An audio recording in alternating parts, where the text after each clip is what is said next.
मिल गया है big size balloon और गन साथ में।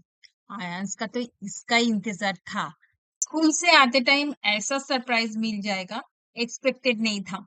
तो आयांश तो अभी छोड़ने वाला नहीं है, कुछ तो खरीद के देना ही पड़ेगा। देखते हैं आयांश कौन सा सिलेक्ट करते हैं, तो फिर उस हिसाब से उसको दिलाते हैं। नहीं तो वो रोते रोते आज घर जाएगा। फाइनली सिलेक्टेड हो गया है, गन ही ले रहा है आयांश।